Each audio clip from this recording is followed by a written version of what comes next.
কি স্ন্যাক্স খেতে ইচ্ছে হচ্ছে, হাতে একদমই সময় নেই? তাহলে এই রেসিপিটা রইলো তোমার জন্য। হাতে যদি সময় না থাকে তাহলে কিন্তু এই স্ন্যাক্সটা 10 মিনিটে তোমরা বাড়িতেই বানিয়ে নিতে পারবে, আর যাকে খাওয়াবে সে কিন্তু তোমার প্রশংসায় পঞ্চমুখ হয়ে যাবে। তো নমস্কার বন্ধুরা, ওয়েলকাম টু শখের রান্নাঘর। শখের রান্নাঘরে তোমাদের সকলকে স্বাগত জানাই। তাহলে বন্ধুরা, বেশি দেরি না করে রেসিপিটা শুরু করে দিই। তো স্ন্যাক্সটি বানানোর জন্য সবার প্রথমে আমি 1 কাপ ময়দা নিয়ে নিয়েছি। এখানে আমি 250 ময়দা নিয়ে নিয়েছি। এবার এই ময়দার মধ্যে আমি দিয়ে দেব স্বাদ মতো নুন,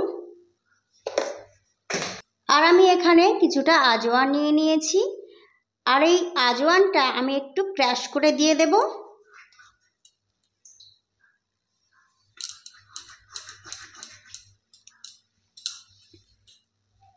দিয়ে দেব সাদা তেল।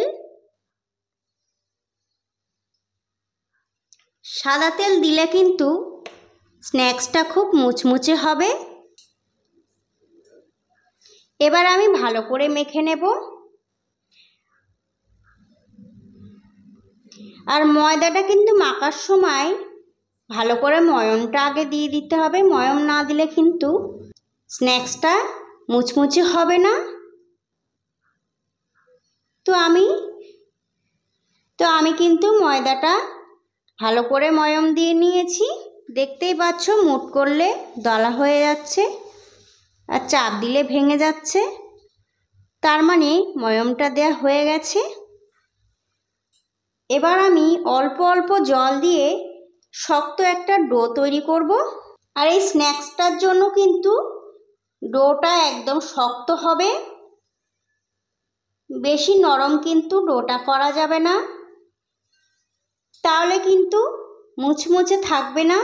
ময়দাটার ডোটা কিন্তু ঠিক এরকম শক্ত করতে হবে।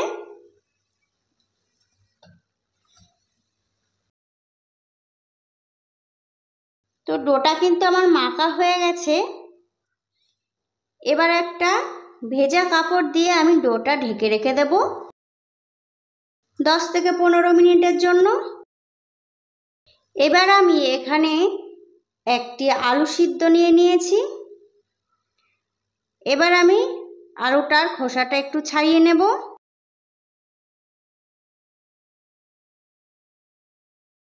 তো আলুটার কিন্তু খোসাটা আমি ছাড়িয়ে নিয়েছি। এবার আমি আলুটা একটু ম্যাশ করে নেব।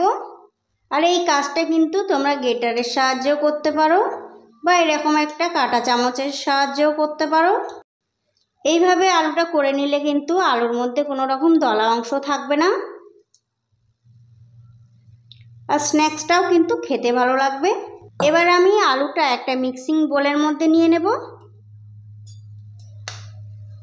তো আলুটা কিন্তু আমি একটা মিক্সিং বোলের মধ্যে নিয়ে নিয়েছি। এবার আমি এই আলুর মধ্যে মশলাগুলো দিয়ে দেব। এখানে দিয়ে দেব স্বাদ মতো নুন, দিয়ে দেব হলুদ গুঁড়ো, জিরের গুঁড়ো, ধনে গুঁড়ো, লাল লঙ্কার গুঁড়ো, এখানে দিয়ে দিয়েছি চাট মশলা, এখানে একটি কাঁচা লঙ্কা কুচিয়ে দিয়েছি, আর একটু ধনেপাতা কুচি দিয়ে দিয়েছি। এবার সবগুলো আমি একে একে আলুর মধ্যে দিয়ে দেব।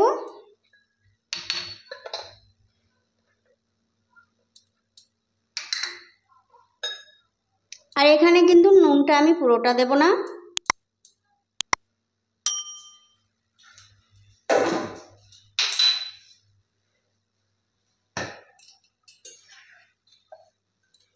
এবার আমি সব কিছু একটু ভালো করে মেখে নেব। আর আলুটা একটু বাইন্ডিংয়ের জন্য আমি দিয়ে দেব কর্নফ্লোর।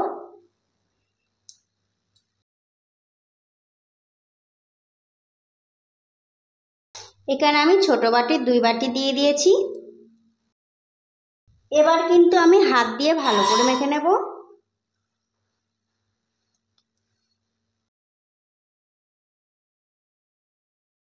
তো তোমরা নিশ্চয়ই দেখতে পাচ্ছ আলুটা কিন্তু আমি ভালো করে মেখে নিয়েছি। আলুটা কিন্তু ঠিক এরকম মাখতে হবে, একটু শক্ত শক্ত হবে। 10 থেকে 15 মিনিট কিন্তু হয়ে গেছে। এবার আমি ময়দার ডোটা বেলে নেব। আর এই ময়দা ডোটা কিন্তু কোনো রকম আটা বা তেল ছাড়াই বেলতে হবে।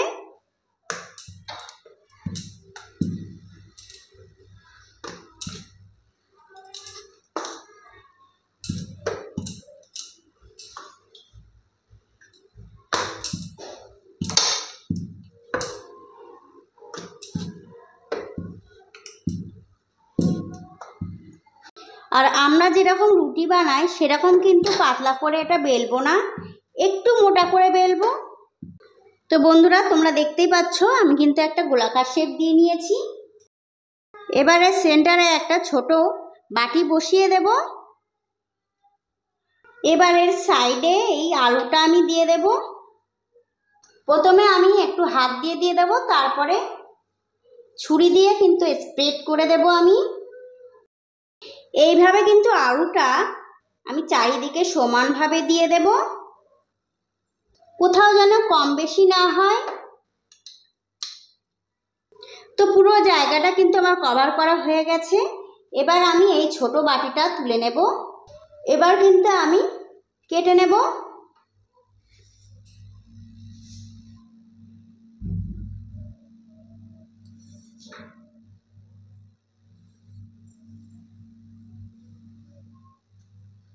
তো দেখতেই পাচ্ছ আমার কিন্তু কাটা কমপ্লিট। এবারে সেন্টারে আমি কিন্তু একটু জল দিয়ে দেব।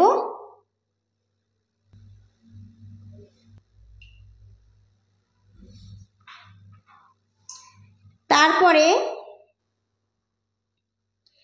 এইভাবে এটাকে ধরে টানতে হবে, প্রথমে টেনে এরকম ভাবে মোড়াতে হবে। তারপরে সব শেষের অংশটা এই যে এরকম জুড়ে দিতে হবে।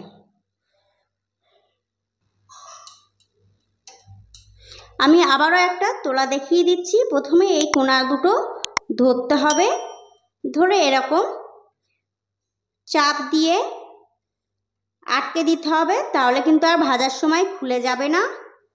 তারপরে আস্তে আস্তে এরকমভাবে মোড়াতে হবে। তো স্ন্যাক্সগুলো কিন্তু আমার তৈরি করে নেওয়া হয়ে গেছে। এবার আমি ভেজে নেব। আর ভাজার জন্য সবার প্রথমে আমি ফ্রাই প্যানে দিয়ে দেব সাদা তেল। এবার তেলটা একটু গরম হওয়ার জন্য আমি অপেক্ষা করব। তেলটা কিন্তু গরম হয়ে গেছে। এবার আমি স্ন্যাক্সগুলো ভেজে নেব।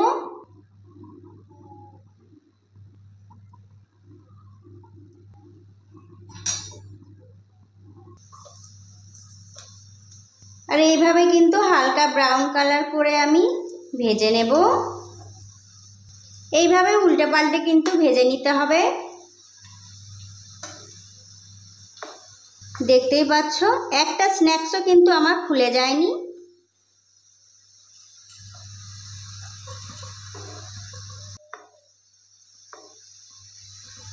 আর স্ন্যাক্সগুলো ভাজার সময় কিন্তু মিডিয়াম আঁচে ভাজতে হবে। দেখতেই পাচ্ছ বন্ধুরা, দেখতে কতটা ইয়ামি লাগছে, খেতেও কিন্তু খুব সুন্দর লাগবে। তো স্ন্যাক্সগুলো কিন্তু আমার ভাজা হয়ে গেছে। এবার আমি তেল থেকে তুলে নেব।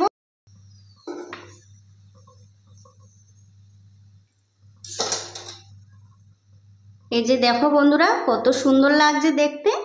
এইভাবে কিন্তু আমি বাকি স্ন্যাক্সগুলো ভেজে নেব।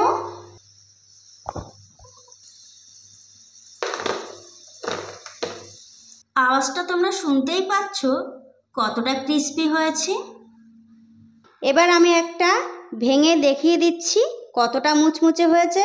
সন্ধ্যাবেলা চায়ের আড্ডায় কিন্তু জমে যাবে পুরো। তাহলে বন্ধুরা, রেসিপিটা তোমাদের কেমন লেগেছে অবশ্যই কিন্তু আমাকে কমেন্ট করে জানাবে।